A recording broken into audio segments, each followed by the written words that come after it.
Ako'y labis na nalito. Bakit tayo nakakulong? Bakit tayo kalyakan tayo nakikihalubilo? Wikang dayuhan, bakit nauuso? Sariling wika, kinalimutan ng mga Pilipino.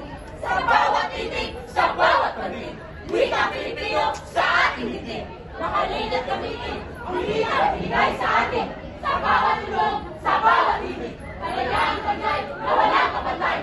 Wika ng pagmalaya, servisya ng pagkakaisa. Pagkakaisa, pagkakaisa. Sa bawat salita, kalayaan ang ating nadama. Ulit-ulit nagampanan na lagi kang maglingkuran. Ang laya ko'y mabantayan, Pilipinas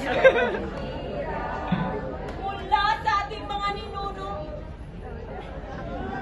Mula sa ating mga ninuno. Ay ka. Mula sa ating mga ninuno, ipinagmana sa atin.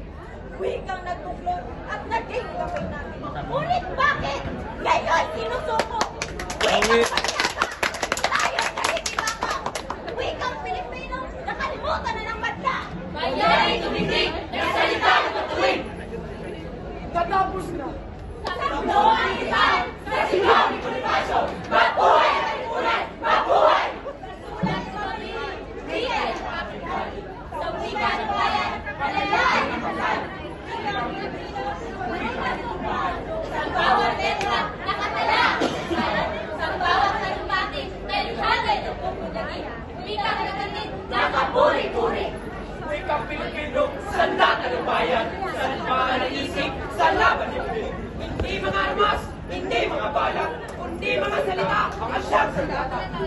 Kaya ng Maynila sa bawat protesta, wika'y sumisigaw ng kalayaan at justisya! Kalayaan! Justisya! Kalayaan! Justisya! Kalayaan! Justisya! Kabilang sa ginang, may dayuhang wika, ngunit kaluluway ng lalamig, nag-aalinlangan. Paano magiging malaya? Paano aangat? Kung sariling wika'y di matanggap-tanggap!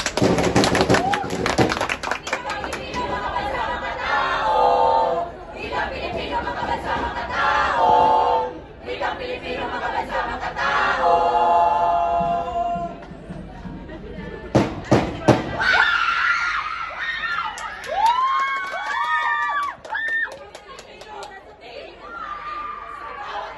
Sa bawat sigaw, sa bawat laban, dugo ang nangingibabaw! Nangingibabaw! Nangingibabaw! Nangingibabaw! Sa bawat sulok ng bayan, sigaw ay kalayaan! Kalayaan! Wikang Pilipino! Wika ng pag-asa. Wikang Pilipino! Wika ng pag-asa. Wika ginagamit sa bawat sulok ng bansa. Sa sabayang pagbigas, binigay ang lakas.